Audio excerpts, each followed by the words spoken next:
This is Jonathan Aguilar here for Pro Boxing Fans. Delighted to be joined once again in lockdown by Johnny Nelson, former Cruiserweight World Champion, of course. Johnny, it's been a few weeks. How have you been?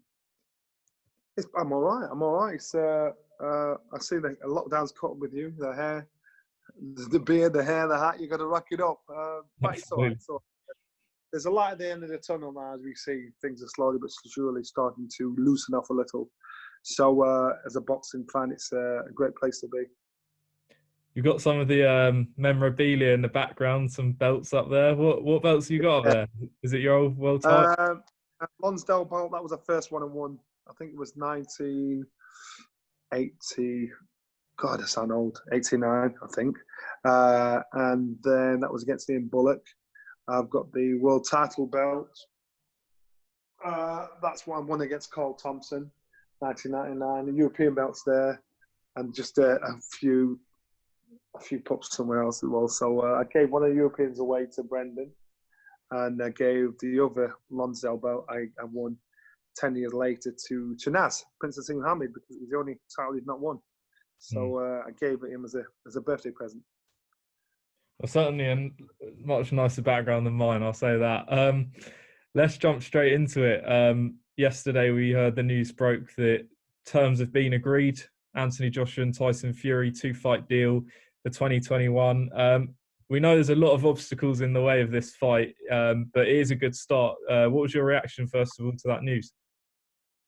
Bewildered. I was boxing. One thing you've learned in this game is the negotiation starts when the contract has been signed, and it's always back to front. And again, we do it back to front. The fighters want to do the fight, and then it's the business of sitting down to negotiate. But now it's a business show. Business is being done now. It's about the show, where it's going to be, the location, in regards to what these fighters can do in regards to the challenges they have to face next.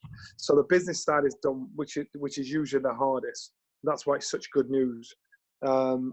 We've heard from Tyson Fury. We're waiting to hear from Anthony Joshua. Yes, we've heard from Matchroom. But when you hear it said by both fighters, yes, we're on, it's a done deal, then you can get stupid giddy and excited. But it's like a storybook. Both fighters have their defences they have to make. And in doing that, there could be a banana skin for either fighter. So we'll not take it for granted. And only in human nature tells us what we do naturally.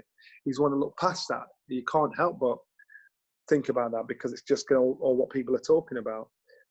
So that's going to be hard as well. They're going to have to show a lot of professionalism in regards to how they conduct themselves and how they are mentally in their upcoming next fights.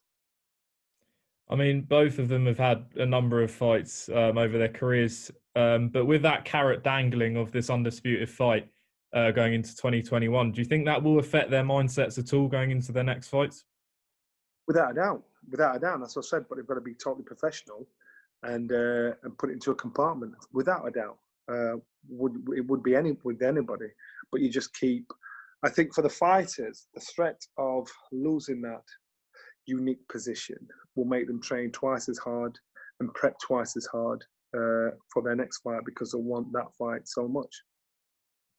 We spoke about it a bit before, I think, about this fight, and we mentioned sort of Dillian Whyte, where he fits into it. Now, Eddie Hearn stressed the importance that Dillian Whyte gets his shot before this fight happens by 2021. Do you see that happening first?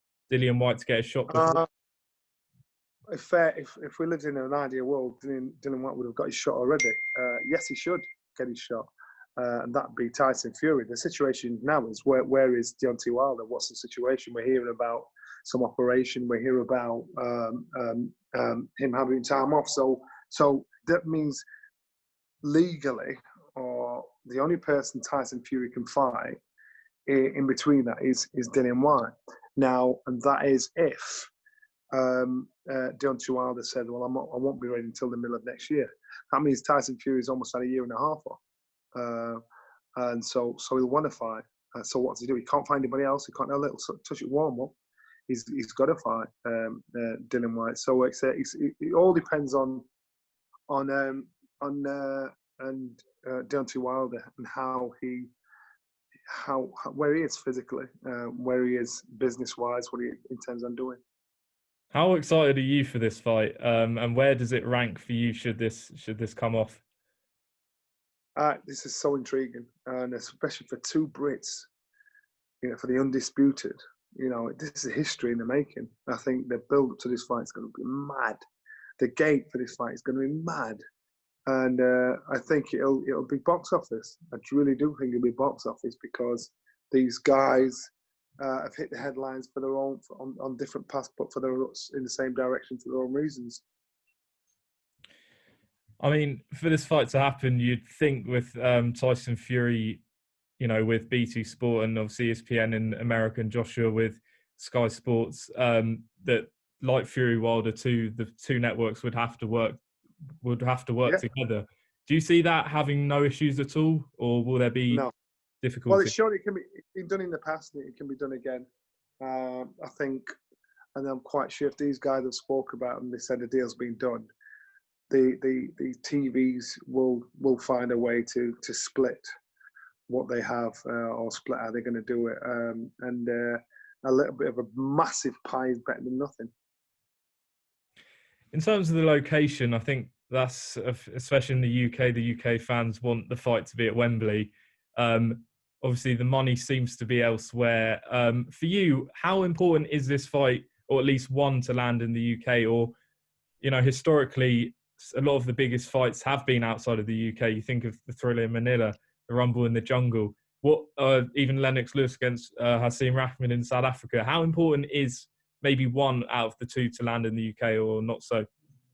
Uh, in an ideal world, we'd love that. We'd all love that. But ideally, there's not enough money here in the UK to pay these fighters. And that's why when it comes to the big fights, they end up going abroad. Yes, people can then say, well, why don't the fighters get paid a little less? That's a good line. That's a good way of thinking. But would you?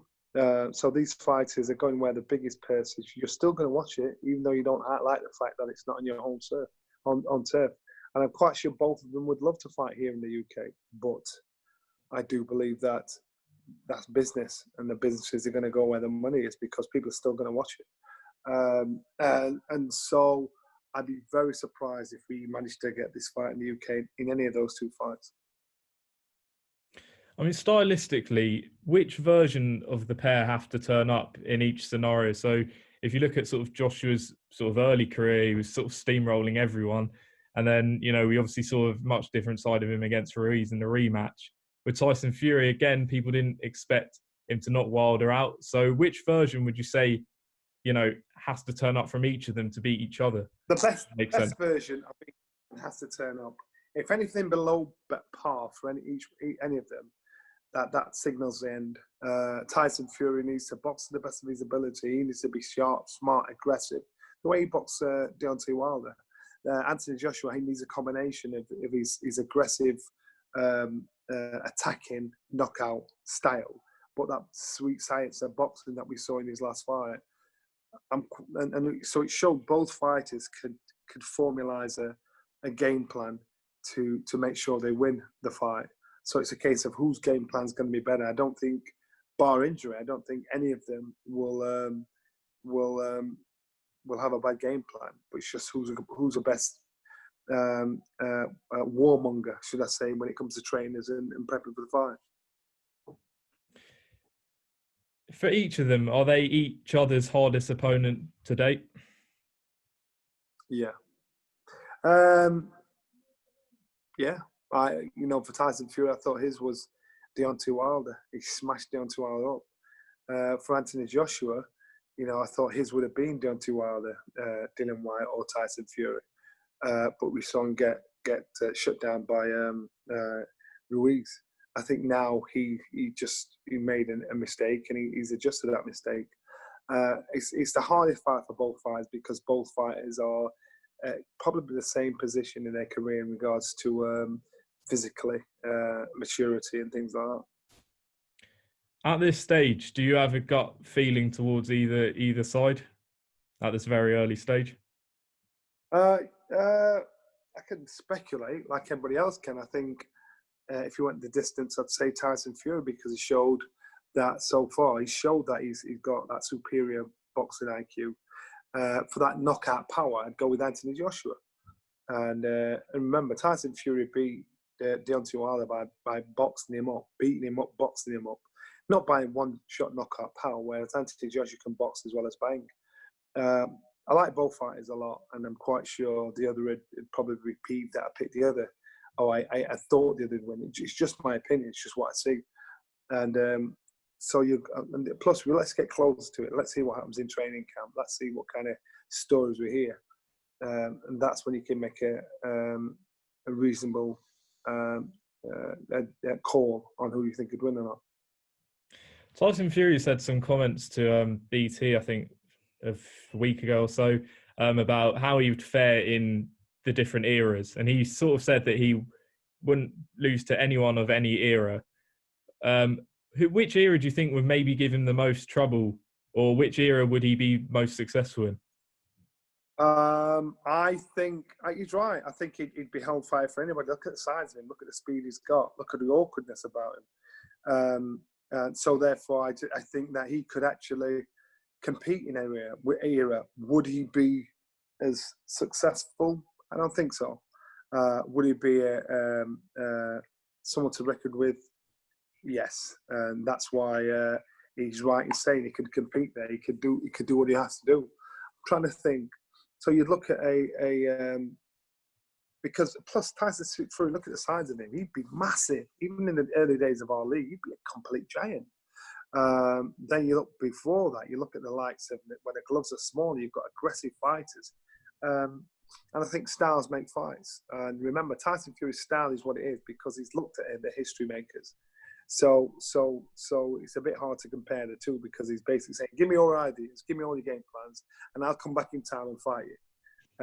He doesn't well like that. So I think he could compete, but I don't think he'd be the best. I do want to talk a bit about Anthony Joshua's speech at the Black Lives Matter protests going back to last weekend. What was your reaction, first of all, to the speech he made, which, you know, he did say it wasn't his speech, he was reading it out, and sort of the social media reaction in some quarters, which felt it was controversial. What was your reaction to both of those? So I gather he was reading a speech from somebody that couldn't make the speech. I think he was incarcerated, this chap that couldn't make the speech. That's number one. Number two, I listened to all of it and listened to what was said before and after. So this speech that was written by the chap that was incarcerated, he probably, he spoke about don't loot, march peacefully, let's build our community. You know, listen to either side of that 25-second comment. Anthony Joshua is probably naivety more than anything else that caught him out like that. Anybody that knows Anthony Joshua knows this guy ain't a racist. Anybody knows him. Look at his team. Look at his mates. Look at his management. Look at his sponsorship.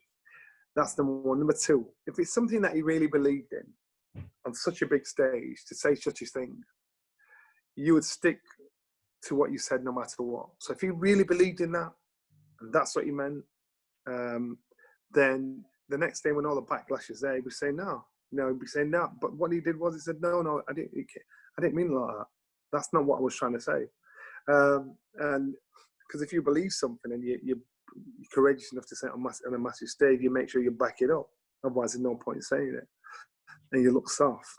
And I just think he was misquoted.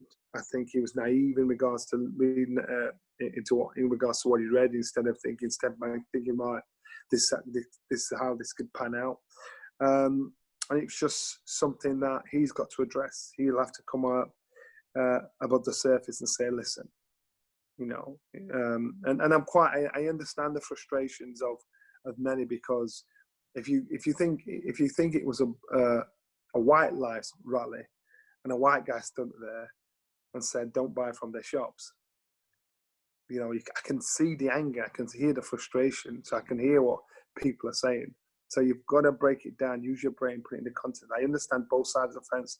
I understand that things can be misunderstood. I understand it's a very sensitive time at the moment. I mean, the crux of the speech was, him saying sort of an end to gang culture. He was sort of rallying the people of Watford in the community. Yet people have sort of taken sort of this one line. But it's human nature. Else. It's human nature. That's what people do. And it's frustrating, unfortunately. And part of the price of being a celebrity, a star, somebody that's well known, everything you say will be microanalyzed. And he's suffered that. You know, unfortunately, if anybody is one of the main people that can talk about this. You know, he's one of the main people that has the experience to say, listen to what I'm saying to you. This was me. So it's just human nature. It's happened before and it'll happen again. So people just need to calm down and just think, all right, then I'll try and give him the benefit of the doubt. What do you believe needs to happen? You said something, you know, a statement perhaps. He did obviously respond on Twitter. But do you think, you know, it's sort of a public statement that has to happen? What do you think is the solution? Yeah. It's not in writing. It's something that if he said it, he needs to deal with it. Verbally, not in writing, because this isn't his voice. So the same voice that said the quote, the same voice needs to address the quote. And that way, I think it'll calm everybody that's out there. In terms of sort of the positive, you know, aspects of it, you know, he was saying sort of an end to gang culture, and he sort of drew on his own experiences. How sort of inspirational did you find those sort of parts of the speech in particular? Because I just thought perfect. I thought perfect. The perfect guy to do this, because his background, his lifestyle is not a secret, and so I thought he's a perfect guy for this. And so it was a good shout. It was a good move because he set an example to ones coming through. I just want to move a bit away from this for a moment. I wanted to just touch on the fighter, which I've watched a bit during lockdown. I know you know him quite well, Herol Graham. Yeah. An excellent fighter that obviously never won a world title. What do you sort of remember from his career? And do you think he's one of, or if not the best British fighter who didn't win a world title? Well, that's his tag, unfortunately. It's not a tag you'd want to have because it means you've got a life filled with regret and what ifs. But it's the truth. I was very close to Herol. Lived with him at one point. I was probably one of his gym buddies in regards to get well earning, and Brendan pushed us together, so we had to work together. Herol, in any era, would have given anybody a hellfire. Brendan always said if you gave him the same chance, would he make the same mistake? He'd make the same mistakes. I think what he meant by that was it doesn't matter how much ability you've got in the world. It's about mental makeup. It's about how much you want it. And I've seen many talented fighters, unbelievably talented fighters that never became world champion. And if you've not got all the ingredients, humility and ego, drive, ambition, patience, understanding, respect, if you haven't got all these in one part, if one of them's missing, then you've got more chance of not winning the world title because you need all of these things. Or if you do win a world title, you're not having it for long enough. And that's Herol. And I saw some genius when he was in training. This guy made it look so hard and look so easy. What seemed to be so hard, and he was so close to beating Mike McCallum for the world title, which I thought he actually won. Again, he got bottle, speed, anticipation. He had it all. I mean, even in that Julian Jackson fight, even for the few rounds that it was, you know, he was sort of dominating, to be fair. And I remember seeing that Chris Eubank was ringside. That would have been... Yeah, he was. Yeah. He was. And that's what I'm saying. Julian Jackson, he had it done. It was an undone deal. And unfortunately, he didn't do his prep, didn't do his homework. And in that fight, I remember when we lived together and I said, Errol, watch this guy. Watch how he deals with it. And Errol, you know, he was confident in his own ability. And he did have the ability to do it because Julian Jackson was one of the biggest bangers in the world. But Errol got caught by a shot that Julian Jackson was renowned to have. He only had to catch him once, and he caught Errol once. Yeah, unbelievable power. Before I let you go, John, I do want to just ask you a question about your old cruiserweight division. In terms of the Brits in the division, we've got Lawrence Okolie, European champion, Richard Riapol, British champion, and then quite a few other guys sort of working their way up towards that level. Who do you sort of see in the division that you sort of look at and sort of rate, and who do you sort of see coming up? Lawrence Corley win a world title. Lawrence Corley is nowhere near the finished article. He's so awkward, unpredictable, gangly, and still raw and green. And look at the success he's had. I can see him win a world title, and I can see him moving up to heavyweight, and making a lot of difference there. And he gets a lot of criticism, Lawrence, and he does that because his style isn't attractive. But I just think that he'll get a world title, and then there's a young lad called Isaac Chamberlain, who is a very well judicious fighter, and he's gone back and licked his wounds after losing to Corley. Keep an eye out for him and Richard Riakporhe. Keep an eye out for him. I think Riakporhe doesn't have the confidence to match his ability, and this kid's got ability. So if timing works and the stars are in line, he'll get the confidence to match his ability, and he'll be a bloody handful for anybody. And Isaac Chamberlain's the same. And lastly, on Matchroom Fight Camp, obviously not formally announced yet, but is looking more likely that this is going to go ahead. What's your thoughts on it, and what fights do you want to see?